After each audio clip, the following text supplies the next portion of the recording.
Okay, I think we are ready to start. Thank you so much for coming to the Nam Center for Korean Studies colloquium series. My name is No Jin Kwak. I'm the director of the Nam Center for Korean Studies, and also I'm teaching in the Department of Communication Studies.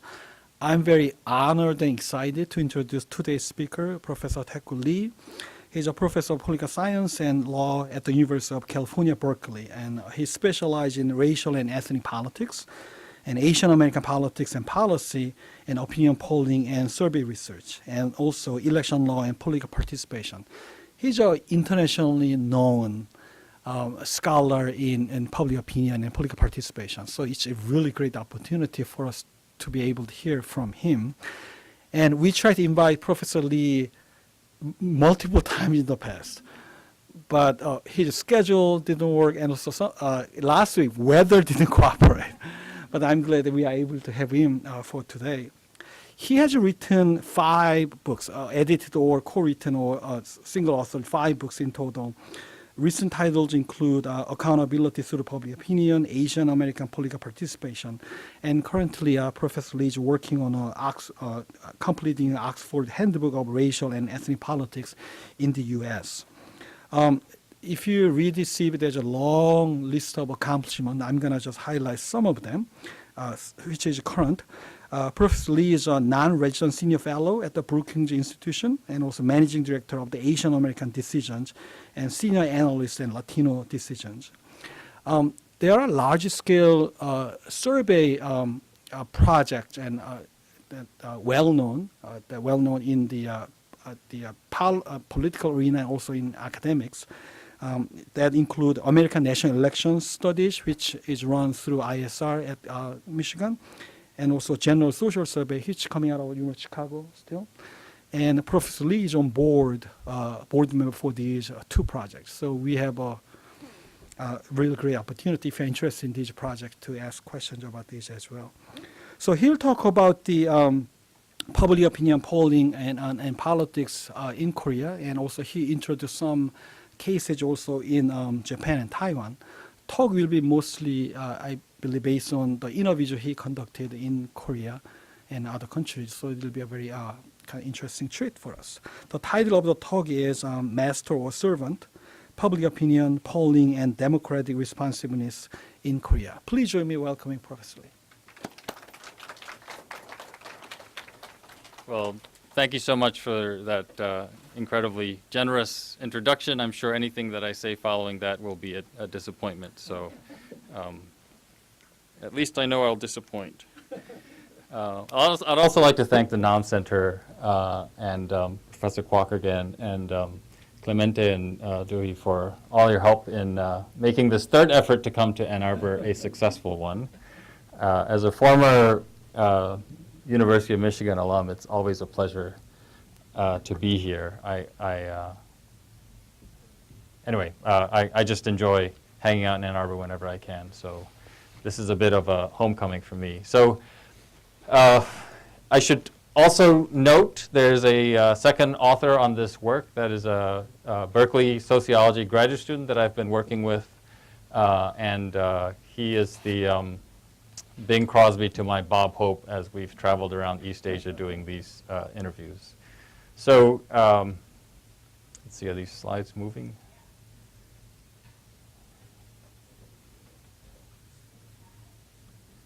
I may have to do this. So the reference to master and servant is not a reference to the most recent political scandal that has embroiled the Korean presidency in terms of who is master and who is servant between Choi Soon-sil and Park Geun-hye.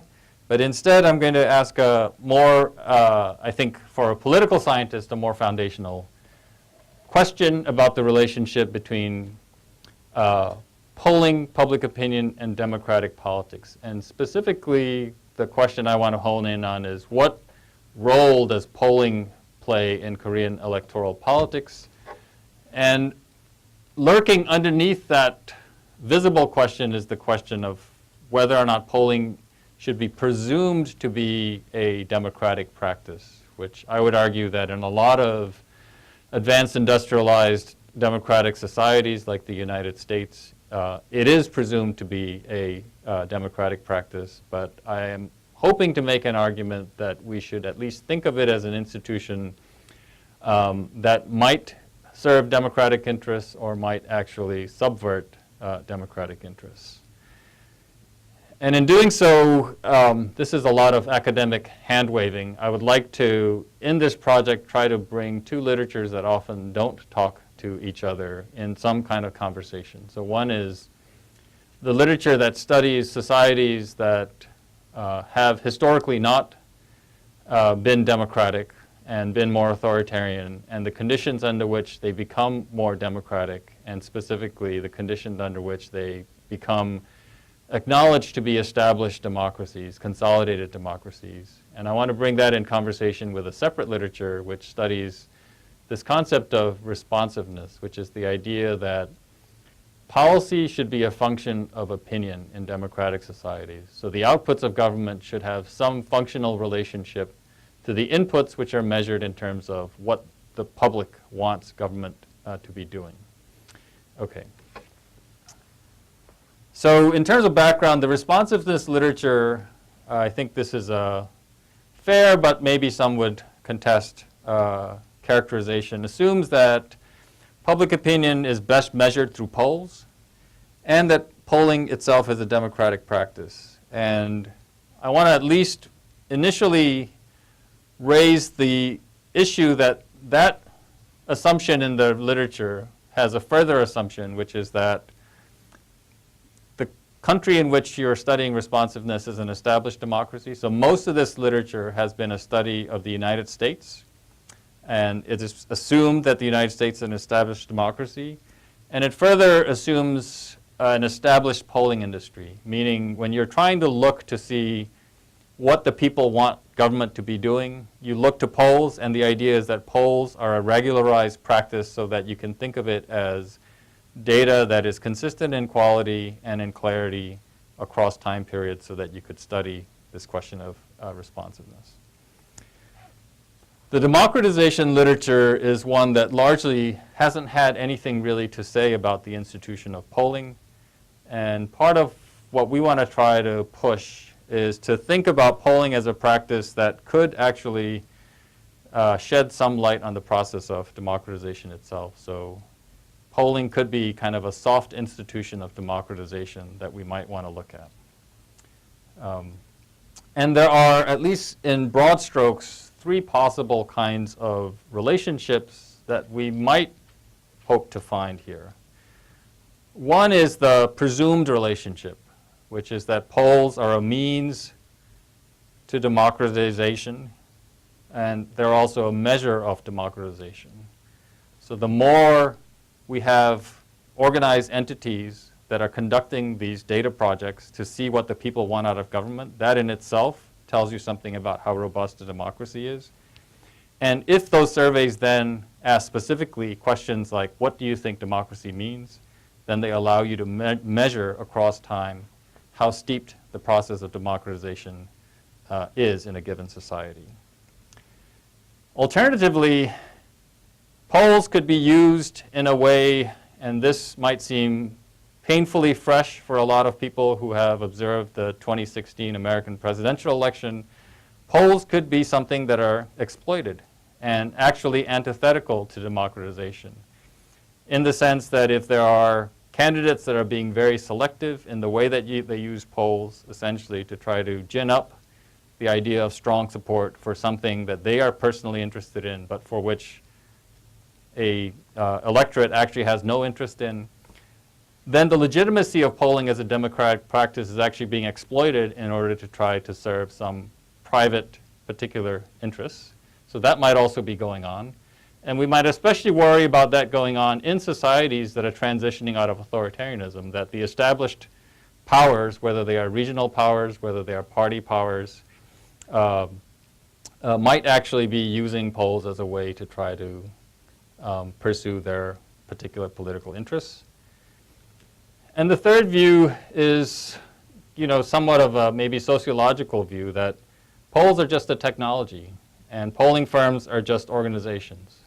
So they are engaged in the fielding of surveys in the way that a lot of organizations do their regular work, and the political content that you imbue on polls really has a lot to do with who's doing it, who's using it, what norms regulate those practices, and what beliefs guide the pollsters conducting surveys and the political actors using those products.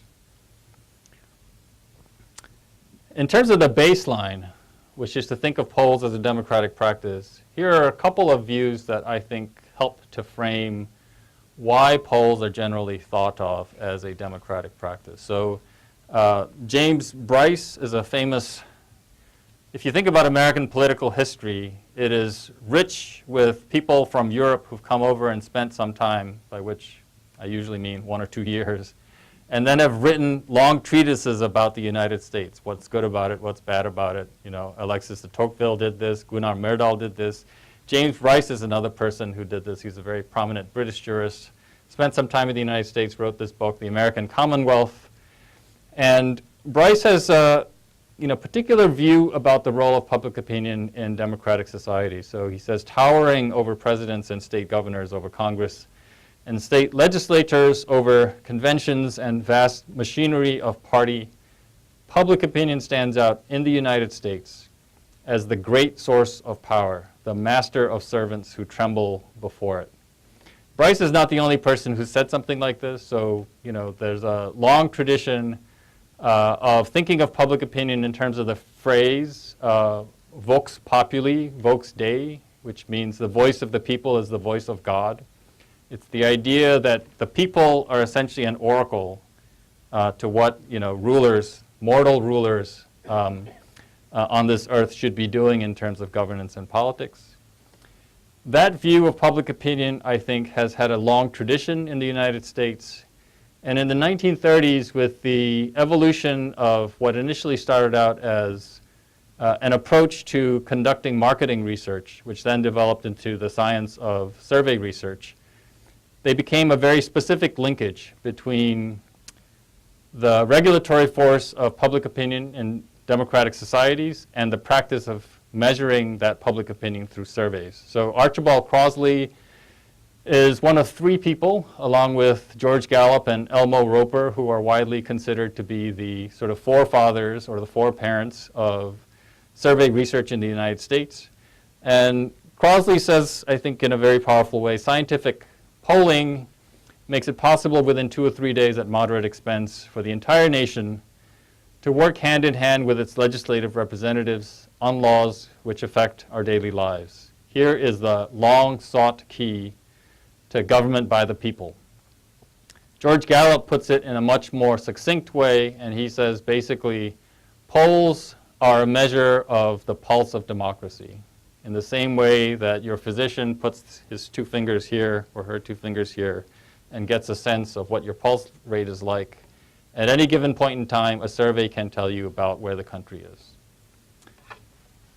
That's the idea behind why people think of polling as being so intimately linked to public opinion and therefore also a democratic practice. Now, if polling is a democratic practice, there are some very specific things that that should be visible, that should be observed in any given society. One is we should expect the public to recognize polling as a democratic practice, as a legitimate practice.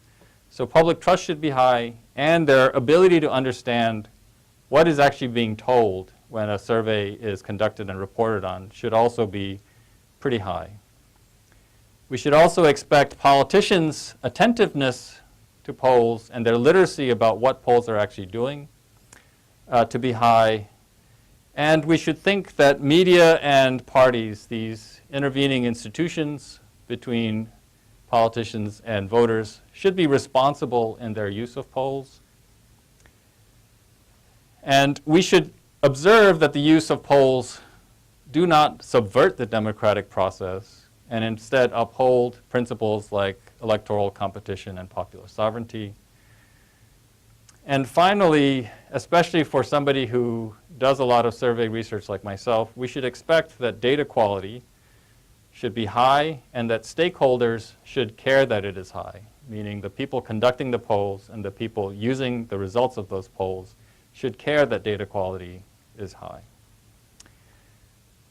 I say all these things, but I should also note that you can look at a country that's presumed to be an established democracy and read down this list and say, the United States doesn't pass this bar, right? And I think that's important to keep in mind in terms of what Sunmin and I wind up concluding that we see in Korea in terms of the relationship between polling and democratic politics in Korea is, in a way, this is kind of an ideal type argument of what the relationship between polling and democratic politics should be.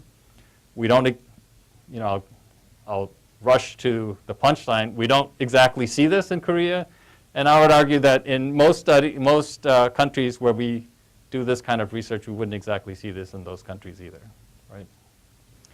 Okay. Our study design, quite different from most of what I work on, is not awash in survey data, but it's actually awash in interviews. We've chosen Korea. I'll give you the real reason why we chose Korea later, but as a good political scientist, I have to give you an account in terms of case selection. Korea is an especially interesting country to follow, in part because it represents a highly prominent case of a country which has transitioned out of authoritarianism and done it in a pretty spectacular way. So we all know about the miracle on the Han, where Korea is now the 6th largest export economy in the world. I especially like the picture on the right, which is the new city hall in Seoul that is engulfing the old city hall in Seoul, much like a tsunami wave representing, you know, symbolizing Korean modernity and economic development. So it is widely considered to be a success case as far as transitions go. You can look at indices like this one, where I think this is a Freedom Index, where Korea is generally considered to be a successful democracy. Another example would be, this is a democratic index that's created by The Economist, and Korea here is classified as a flawed democracy, but I want to point out that part of its flaw has to do with where it stands on civil liberties and not where it stands on electoral process and pluralism. On that score, it looks a lot like how The Economist ranks full democracies. Korea is usually studied in terms of democratization for survey researchers, through survey questions like this. So this is based on a paper by Professor Shin Do-chul, and you know, he'll ask questions like, what does democracy mean to you, right? And a lot of respondents will say things that we generally think of as being consistent with democratic politics in terms of freedoms, in terms of the power of the people, but there are also, you know, things that people will say that you might not think of as being associated with democracy, like democracy is the absence of anarchy, democracy is, you know, just being in a better country, and so on. But this is one way that a lot of people typically study democratization. My kind of foray into this topic essentially began in 2012 when I observed the Korean presidential election process from afar, where there was a clear ruling party candidate, Park Geun-hye, and it was pretty clear for at least from the summer on until the election that there were two potential candidates for the opposition party candidate, An Chol-soo and Moon Jae-in, and it was pretty clear that if they both stayed in the race, Park Geun-hye would win, and win pretty sure-handedly. And then it became a question of negotiating the terms of exit for one of those two, either Moon or An. And for a long period of time, there was no resolution to the question of who should step aside. And in the weeks leading up to the election itself, I ran across an article that said what they had negotiated as a way of figuring out who should step aside is to have a televised debate and then a survey, a poll. And whoever won the poll was going to be the opposition party candidate, which to a survey researcher struck me as giving an enormous amount of power and consequence to the results of a poll. And what's more dangerous is that it appeared to give polls an enormous amount of power just when the actual popularity of these two candidates, Moon and An, were actually very close to each other.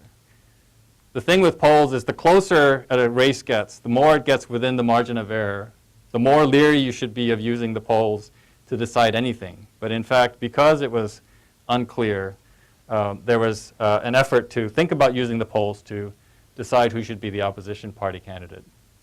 The other side of that story, which was really interesting to me, was that negotiation to use a poll to decide who should be the opposition party candidate eventually fell apart because the two sides started arguing over the survey itself. What day of the week should you be in the field? What is the exact question wording you should use?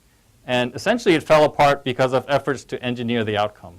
So it's an understanding of the limitations of surveys as a method and efforts to try to exploit that really undermined the effort to try to negotiate this important consequential decision through a poll. Of course, in Korean history, this is not the only time that this was considered. This was actually done in 2002 when Lee Hwa-chung, the bamboo candidate, the ruling party candidate, was running against one of potentially two opposition party candidates, either No Moo-hyun or Chung Mong-jun.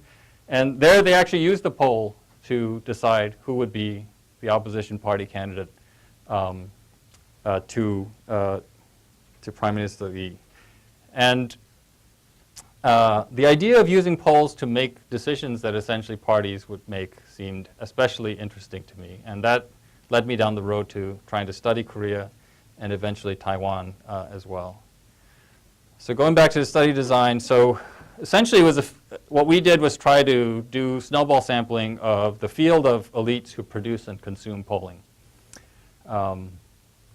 These are semi-structured, in-depth interviews of about 30 minutes to an hour and a half in length. We asked a series of questions. So the warm-up was tell us a little bit about the history of polling, and then we dove into questions about what people thought about voters, what they thought about politicians and the media. And then question 5 on whether polls serve as a proxy for politics is asking specifically about these instances in 2002 and 2012 where there's efforts to try to use polls to pick presidential candidates.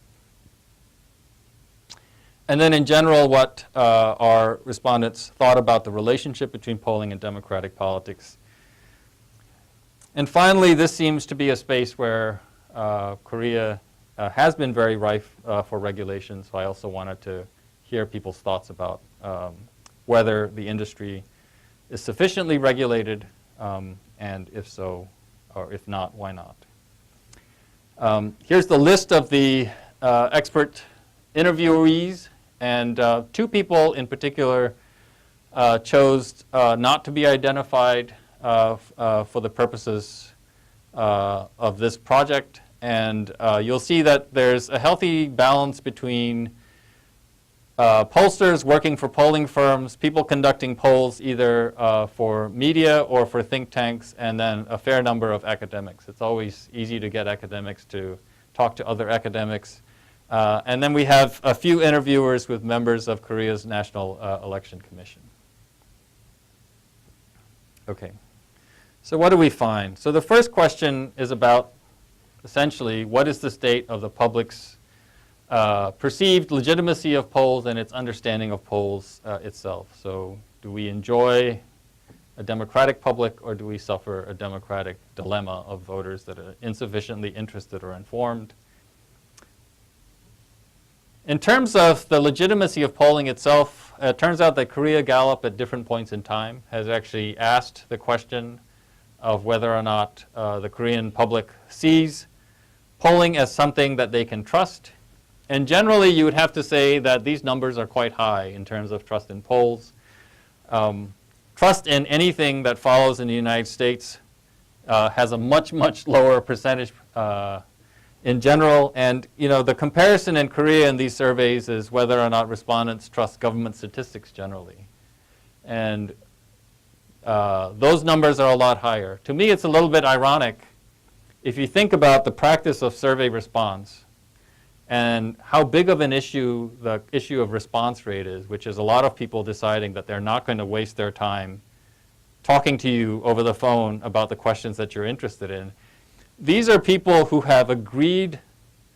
I mean, there's two ways to think about this number. One is to say, let's say the figure is roughly 60%. So one way is to say that 60% of the Korean public trust polls. But the other way to think about these findings is that 40% of the Korean public that agreed to be interviewed over a phone don't trust the results of what they've just agreed to interview on. So this, it's an example of the glass could be half full. It's certainly half full in comparison to trust in government statistics, but it's still 40% of respondents who have agreed to be interviewed who will say explicitly, I actually don't trust whatever numbers you're going to come up with after we're done with these interviews. Okay. Then on the interviews itself, I think there are a fair number of interview subjects, and I should say I'm going to read a lot of quotes, and these are all illustrative of what our interviewees overall had said. So there are a fair number of people we talked to who generally felt that the Korean public was literate enough in terms of what polls are doing. So Han Kyusup, says, I think there are two sides to this question of public literacy. Korean voters in general, and then he says, I don't know if I should say this, are more intelligent than American voters overall because the education level here is extremely high.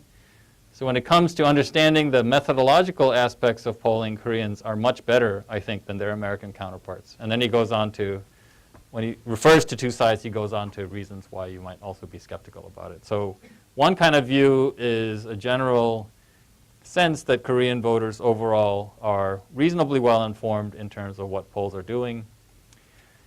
But then there's also the other side. So a fair number of our research subjects basically gave a lot of reasons to think about whether or not this literacy is actually very superficial. So Kim Ji-yeon says, as far as general voters, I think there is this tendency, which he claims is unique to Korea, where everyone winds up becoming an expert on whatever issue is the hot issue of the moment. So when the scandal of Dr. Hwang came out, that was a scandal involving a Seoul National University scientist who claimed to have discovered coal fusion. Everyone became DNA experts. When the Cheonan sinking occurred, everyone became security experts. And when it comes to public opinion, everyone becomes an expert. However, if you actually talk to them, you realize that what they know or what they think they know is a misunderstanding, and they just simply don't actually have a clear knowledge in the matter of public opinion. Along the same theme, Jung Han-wol at EAI says, that's a think tank, now I'm worried about the influence of too much polling in Korea.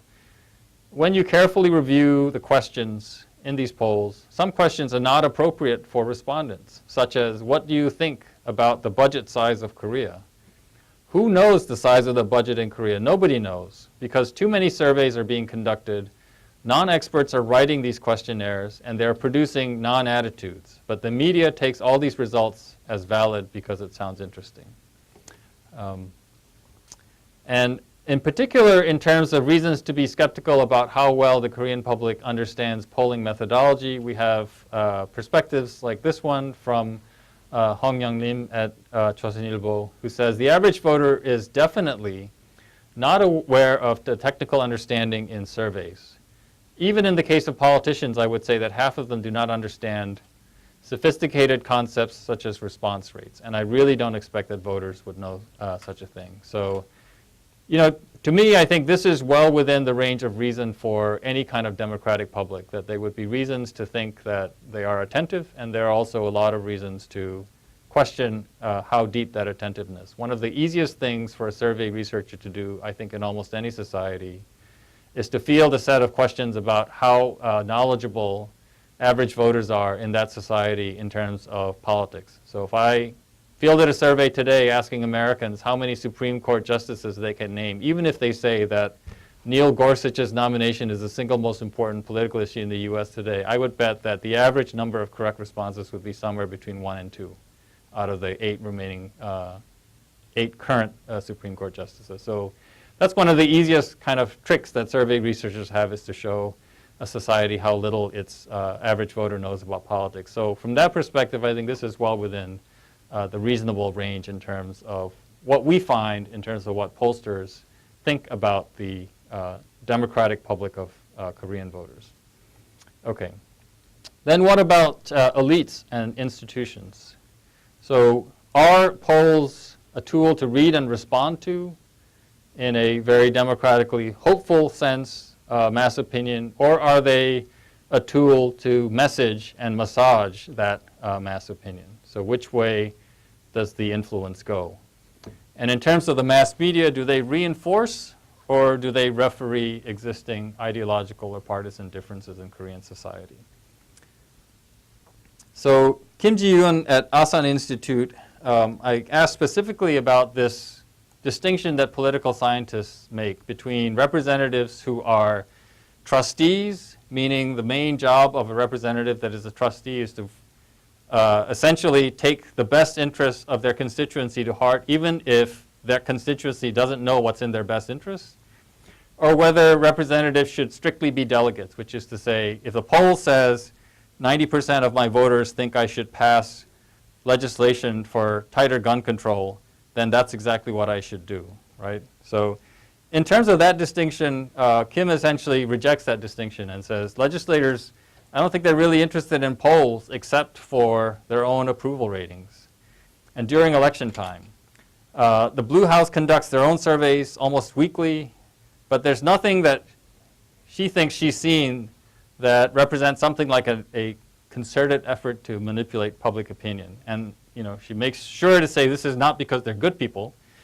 It's mainly because when they think about polls, they're primarily trying to understand whether they're popular or not popular. So it's a thumbs up, thumbs down kind of thing. And it's not as refined as the way we'd like to think representatives might think about themselves as trustees or delegates.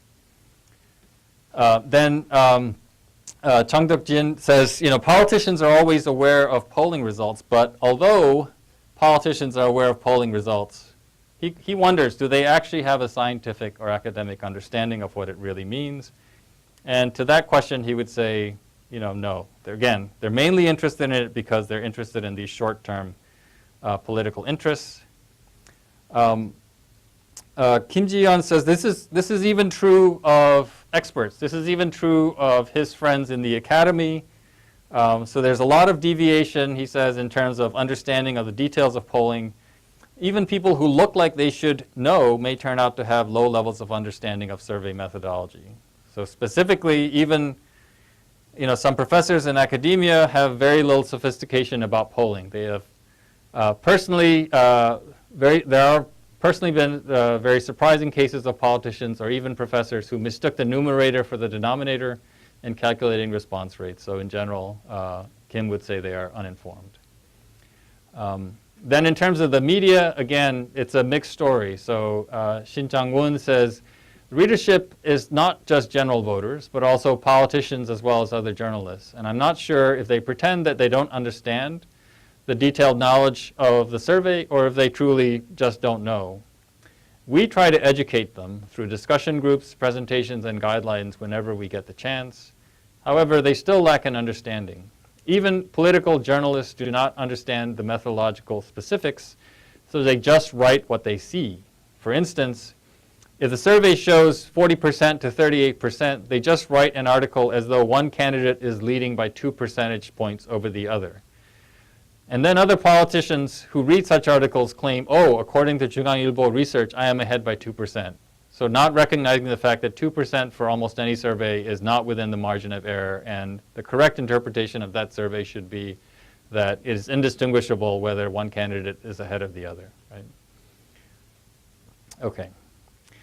Then turning to the specific question of whether polls should have the kind of power that is sometimes conferred to them, should polls be used to decide who runs for office? And this is not just a matter of a few specific instances of choosing presidential candidates, but there are numerous cases in Korea where polls are used to determine primary party candidates.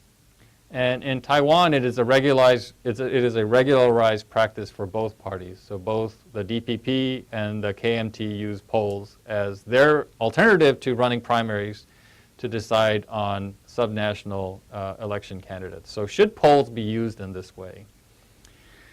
So one major party pollster and strategist basically recounts what has actually happened, that in 2002, between No and Chung, the only way to build a coalition was to try to base it on polling. There was really nothing else available at that time, and so polling was the only alternative. And he essentially sees the same thing as having happened in 2002.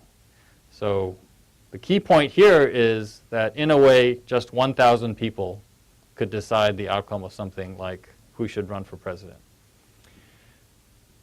Almost without exception, and I'll show you the one exception, the actual pollsters that we interviewed did not like this practice, and some were very adamant about it. So Park Mu-ik, is the president of Gallup Korea, says using polls to decide between the candidates is just nonsense and is the thing that only Koreans would do. There's a lot of cases where people will say, only in Korea, right? People don't do this in any other country in the world. What if there's a 25% response rate? It doesn't make sense, because anyone who wins a poll by even 0.1% can be chosen as a presidential candidate. This is just absurd. As you know, polls have standard errors, but they just ignore it. Gallup was asked to conduct this poll, referring to the 2012 presidential election, but they declined and publicly denounced the idea several times.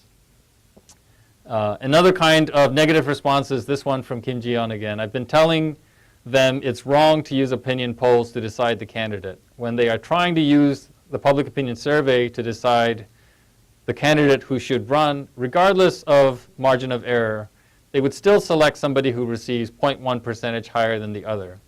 And this shows the transition from science to rock, scissors, and paper. So they're basically abnegating their responsibility to make a decision that parties should make, and instead leaving it to the fortunes of a technology that has an important caveat with respect to margin of error that is ignored. So the minority report comes, maybe not surprisingly, from a pollster who chose not to be identified and who probably did conduct a poll related to choosing candidates, who said, if the parties can't make these decisions, then we have to step in. I know that using polls to decide candidates is far from democratically ideal, but this is the only thing that we have left. Then I think we should make the best use of it. I happen to be the person who's willing to do what's necessary when everybody else is avoiding it. So there's at least some sense that if there's a complete vacuum here, somebody's got to do it. And if I can make some money on the side doing it, I'm willing to do it. Then on the question of data quality, I think here is where, I feel like there are some very specific things going on in Korea that are worth noting. So if public opinion is the pulse of democracy, how well is that pulse measured in Korea?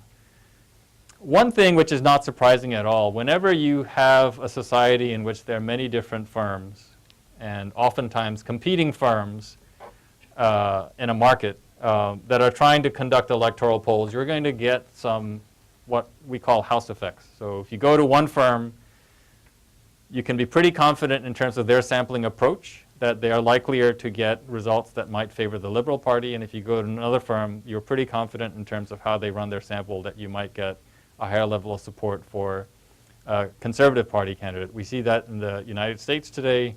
If you follow the tracking on Donald Trump's approval rating, you will see that there are specific house effects. So Rasmussen reports regularly rates Trump as being a lot more popular than any of the other survey firms that conducts the same, essentially asks the same question about favorability and popularity. So Han Gyusup says, there's big variance. So he's actually done a lot of this kind of meta-analysis of survey firms and, is able to show that these sorts of house effects are quite visible in Korea, and I would say they're visible almost anywhere. What's a little bit more concerning is that there is also a wide range of different standards that are used to conduct election surveys.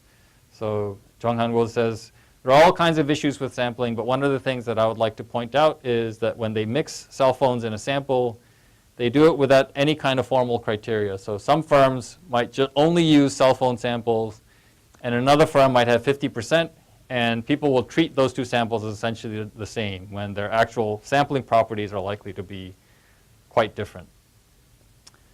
There's also this issue which came out in a number of our interviews. There is this thing called audience response system or automated response system way of conducting interviews, where it's essentially like clickers. Kim Ji-yeon says this is a real issue. It's been called telephone pollution because it's just about calling everyone over and over. Even though we conduct a proper standard survey, from the respondent's perspective, it's just another call to answer some questions. And from Kim's perspective, the predominant use of these ARS surveys is actually affecting the ability of somebody like Kim to actually conduct higher quality surveys by reducing response rates, and it is a field that is not regulated. One other consistent theme is about threats of the profit motive in terms of private polling. So whenever there's money to be made, somebody's going to make it. So you get as much as you pay for is another kind of perspective in terms of what bearing this profit motive has on data quality. A couple more points in terms of data quality. In general, a number of respondents identified this as a field that is really oversaturated, that there's so much polling going on that is almost inevitable that there will be a wide degree of variance in terms of the quality of the data. Hong Yan-lim says the total number of surveys, this is for the 2012 election, was about 3,000. So much so that he would call it survey pollution, right? Okay. Finally, a couple of our interviewees pointed to ways in which survey response itself has actually become a kind of political practice. So this is worth, I think, reading at length. So Kim Ji-yeon says, mostly we call older people during the daytime, and when we call people at night, if somebody is in their 60s or 70s, because of the higher likelihood of getting older respondents at that hour, we would have to hang up on them, simply because they have too many older respondents already in their sample. After that, a rumor will start to spread that we're trying to exclude seniors from survey data in order to get the result that is favorable to the progressive candidate. And I just don't know where that rumor is coming from. In primary elections, when surveys are used to select candidates, then supporters will say things like, stay at home rather than go to work, so that they can answer the phone call to make their response count for their support of their candidate. And these cases show that people taking surveys is a political action. I think that's a huge problem. In terms of the general assessments about polling and democracy, so do pollsters themselves assess whether polling is a friend or a foe to democratization?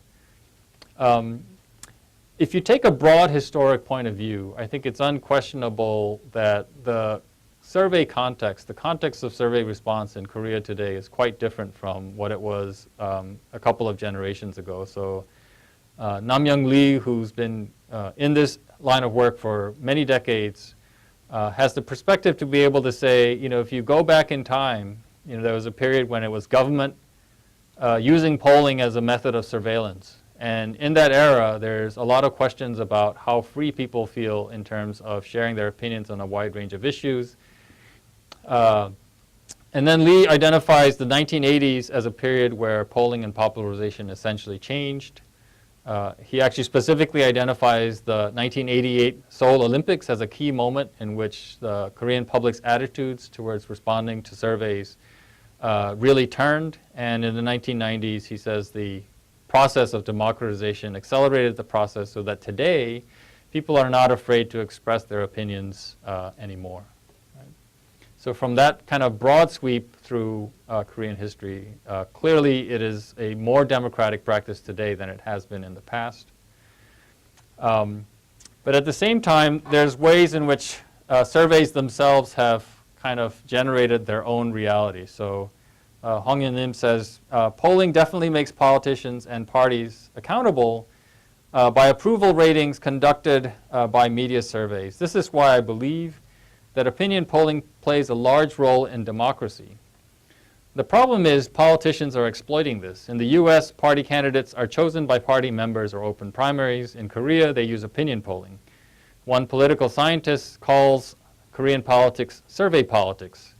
So there's been a lot of distortion and misuse in opinion polling, but opinion polling per se hugely influenced the development of democracy in Korea. So again, this is a bit of a mixed story.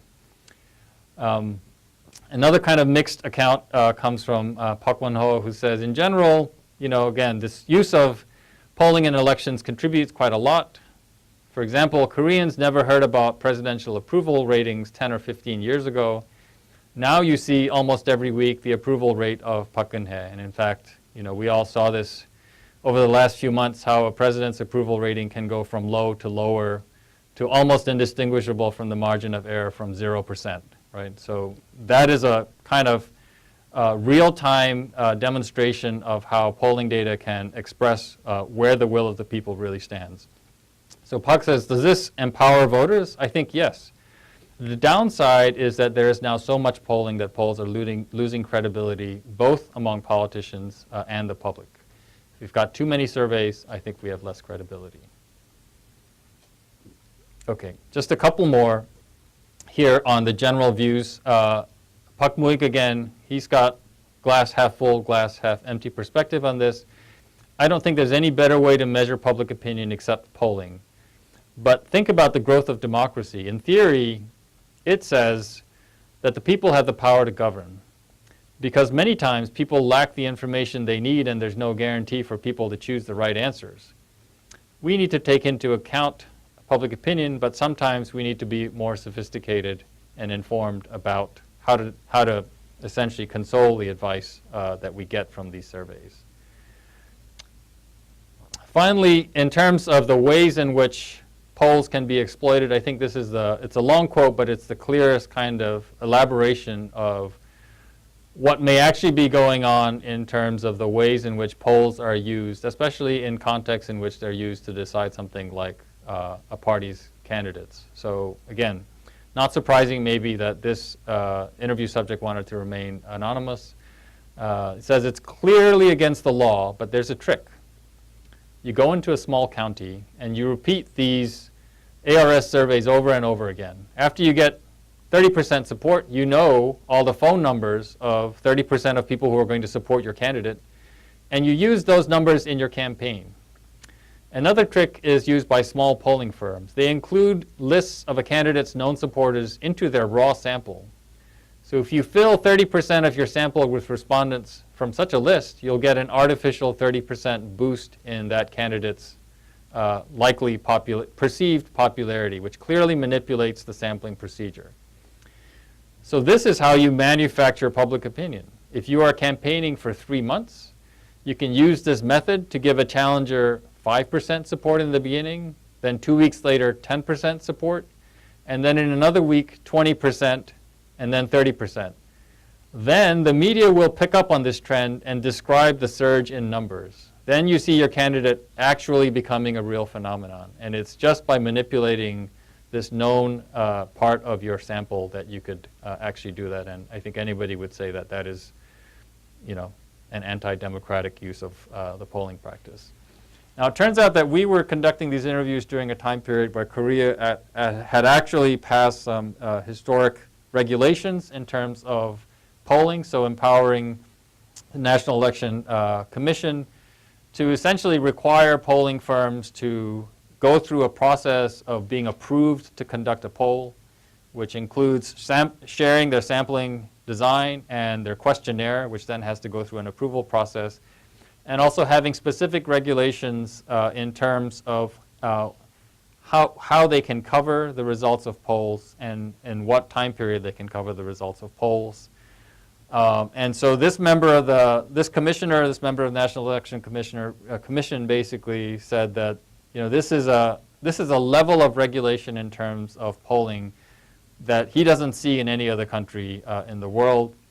The flip side of that is that there's a lot of oversight, but not a lot of enforcement mechanisms. So the enforcement mechanisms devolve to the Election Commission on the whole, and it's things like raising accusations, undergoing formal investigations, issuing warnings, requesting compliance when they're not compliant, and then imposing fines. And the actual amounts of the fines are actually quite minimal. There's a ratcheting up of fines from like $1,000 US to $3,000 US, and then I think there's a $5,000 US level.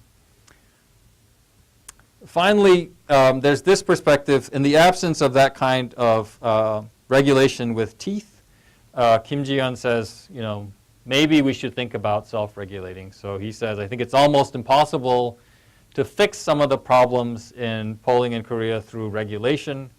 But it's also difficult, he says, to do it through self-regulation. And ultimately, for him, it's because there are these large firms and there are a lot of small firms that are very difficult to get their buy-in on something like this. And he says at the time that we were interviewing Mr. Kim, he was saying they're planning as part of a small consortium of large polling firms to essentially open access to all their data, upload raw data, and include the questionnaires.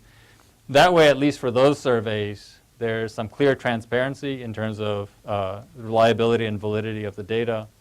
But again, he's very skeptical of their ability to bring in a lot of polling firms into that kind of practice. So in terms of summary, polling is a growing presence in Korea. Public trust remains high, but there are limits that require greater transparency and deliberation. Politicians seem willing to exploit polling, but they may not understand what they're manipulating. When polls are used in decision-making, such as picking candidates, they become more than objective tools of measurement, and survey response itself becomes a site of political action.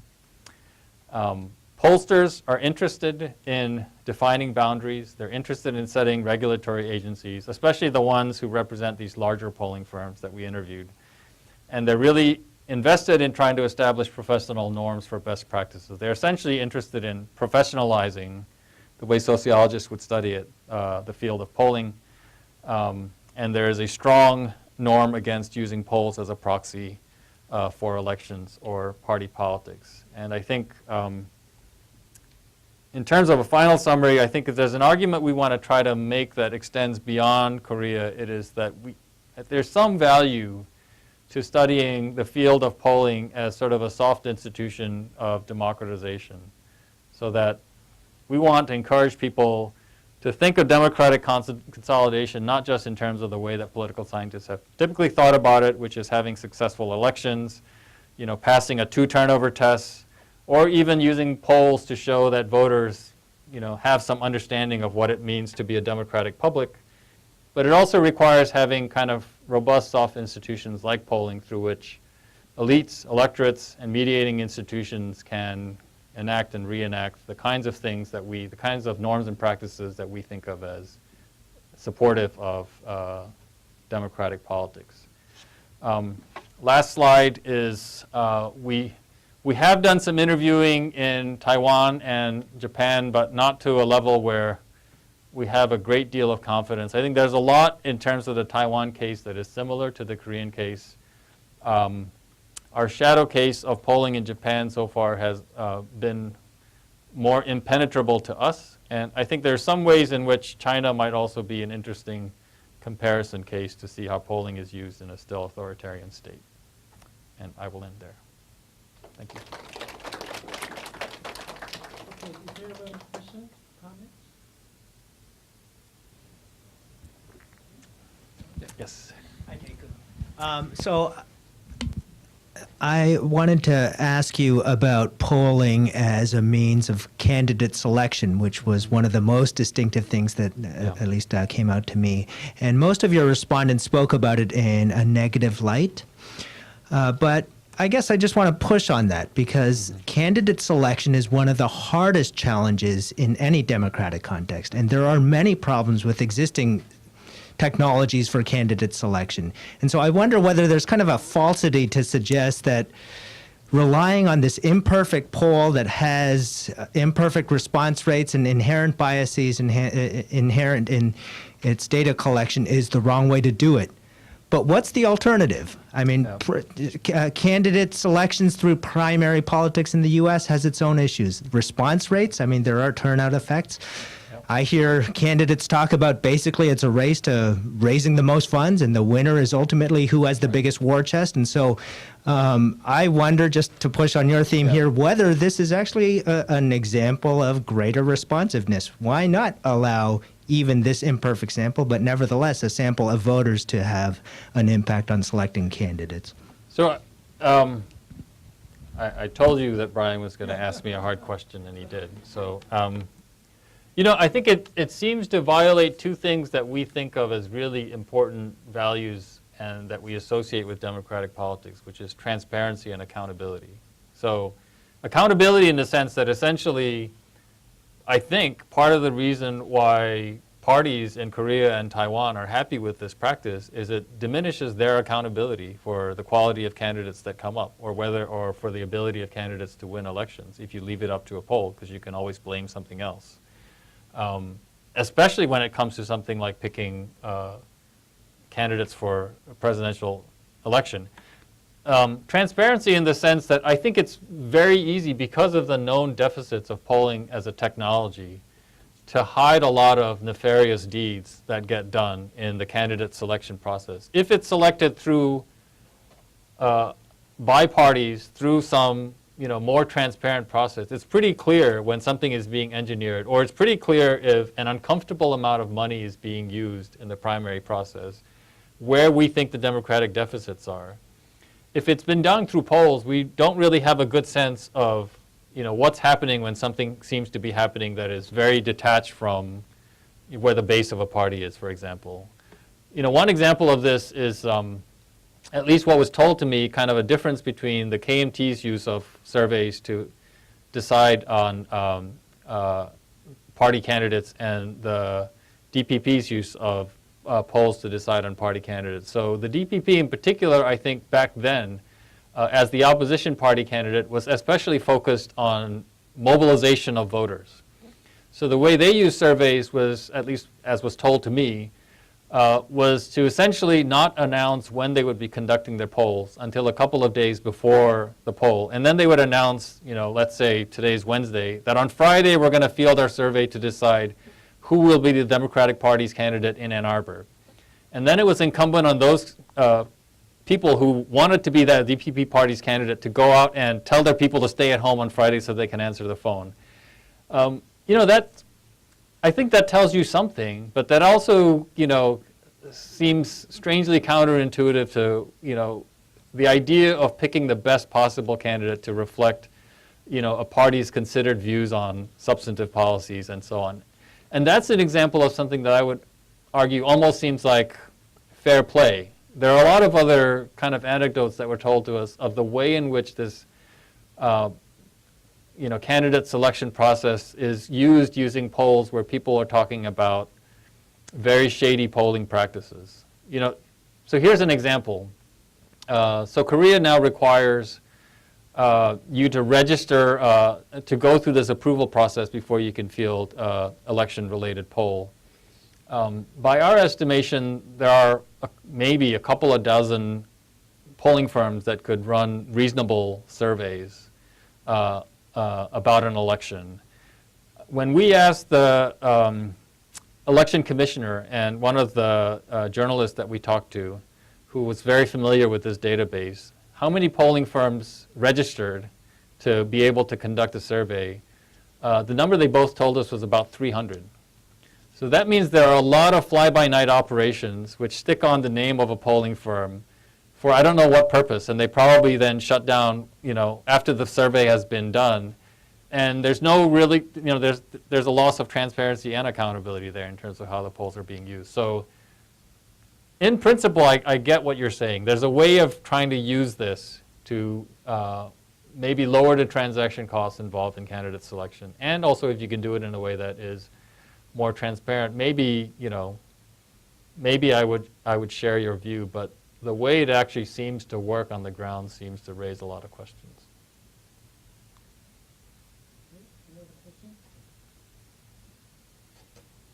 Yes.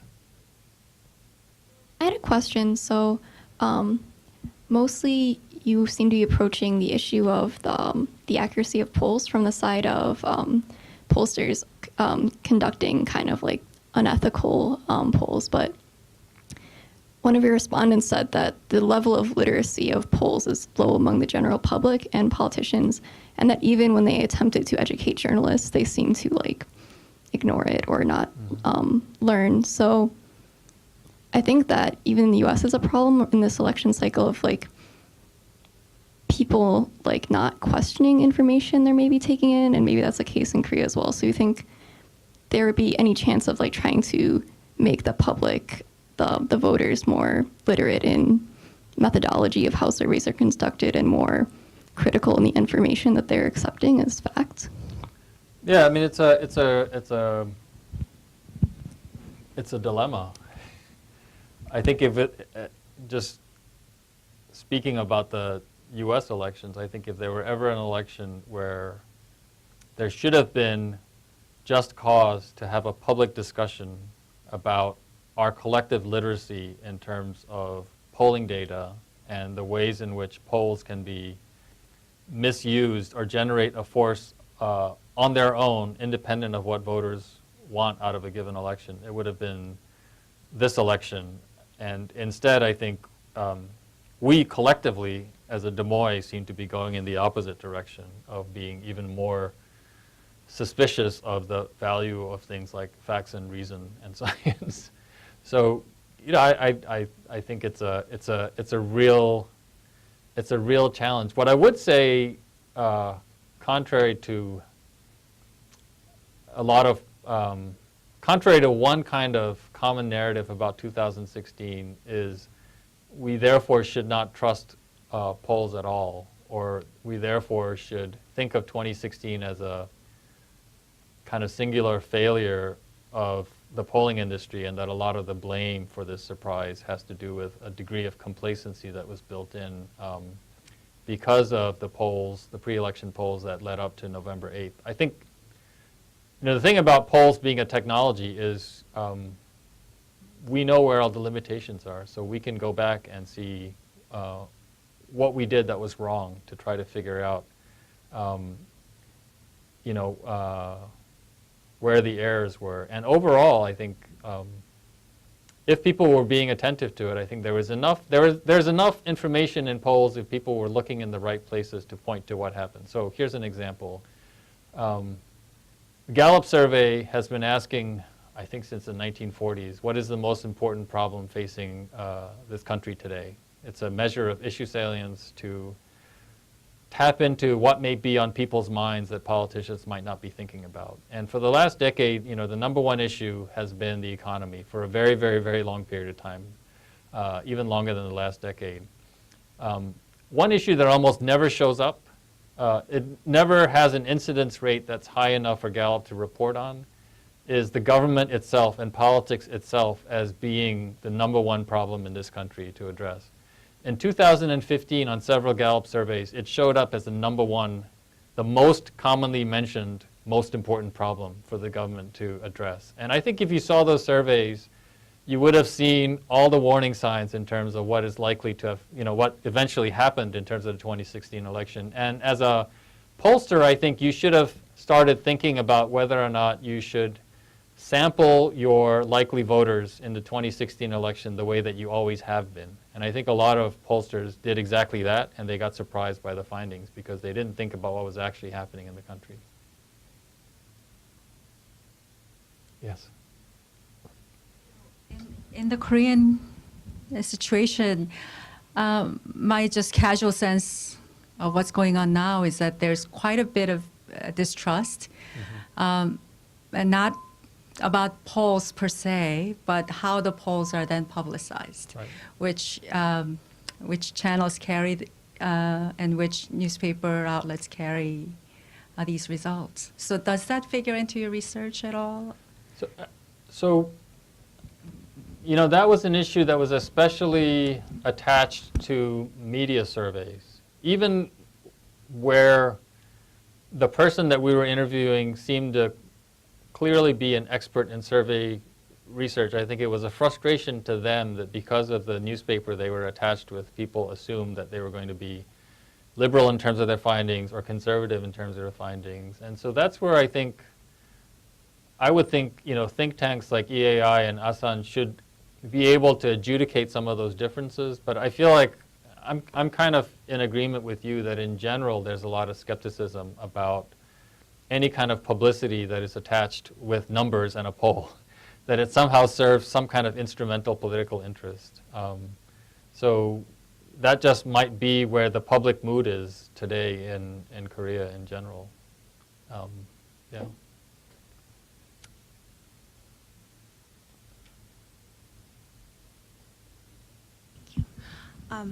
I was curious, you were talking at length about how polls are used to be kind of a measure of who could be an incoming candidate for a presidential election. I was curious, after they are, say, chosen, or I guess in a hypothetical sense, if they were chosen based off of those polls, have you found that there was any evidence that these polls were salient in any way, rather this person will continue on to garner support or new supporters based off of that artificially created approval rating? Yeah, so that's I think that's exactly part of the dynamic that one of the interview subjects discussed in terms of rolling out a known sample of supporters to create the sense that there's a lot of momentum for your candidate.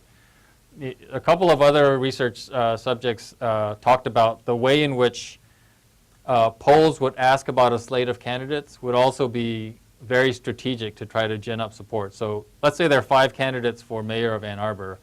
If I poll you about what your views are on just 2 of the candidates, and I pick my candidate and a candidate that I know is really unpopular, I can still say, 70% of Ann Arbor registered voters like my candidate, over this, and in a very quiet, sotto voce, over this other candidate. But I'm not asking about all 5 candidates. And apparently there are polls that do that. Or you can, there was a recent survey of poll on gubernatorial hopefuls in California, where John Chang, who's currently the treasurer of the state of California, was listed at the very bottom of a list of 8 gubernatorial hopefuls, 3 of whom, as a political scientist living in California, I had never heard of. But the ordering of the candidates was such that Chang was at the very bottom, and in terms of the support of voters in this survey, it exactly mirrored the order of the candidates that were listed, so that John Chang was actually, I think, got the biggest war chest among gubernatorial candidates currently, and is a known public official, got 1 or 2 percentage points of support in the survey. So you can also, gin up results that way as well, and I think practiced pollsters know that, and they deliver that as services to a client, right? Thanks for a great presentation. In your presentation, 2 things stood out as what's distinctive about Korea. One being using polling to choose which candidate to be in the presidential election, and the second one being having some sort of commission, so governmental agency overseeing polling companies and processes. So I was just wondering if you could comment on what's special about Korea, what factors, whether it be about media, politicians, or the voters, or the political system in general, contributed to these decisions or attempts? That's a great question. So one thing that I really want to follow up on more is the political factors that led to the creation of this National Election Commission, and in particular the set of regulations that were issued in 2015, because it does seem to put a heavier emphasis on polling than I've seen in other countries. I'd also like to do it actually as a comparative project to see what are the range of regulations that different countries put on polling. I know anecdotally of a few examples, like I think it's Singapore, where you're not allowed to conduct exit polls. So in essence, you're not allowed to have an independent way of trying to validate what the government says is the outcome of an election. That's my reading of it. And there are a lot of countries that put a limit in terms of when you can conduct polls in the weeks leading up to an election, because of concerns that using either reliably or unreliably polling methodologies to create a sense of momentum for a particular candidate can actually affect the outcome of the election itself. So I think that's a really interesting area that I'd like to pursue for additional research. I actually don't know what the answer is in terms of the particular factors that led to that. Do we have time for one more question? Okay, and thank you. Great, thank you.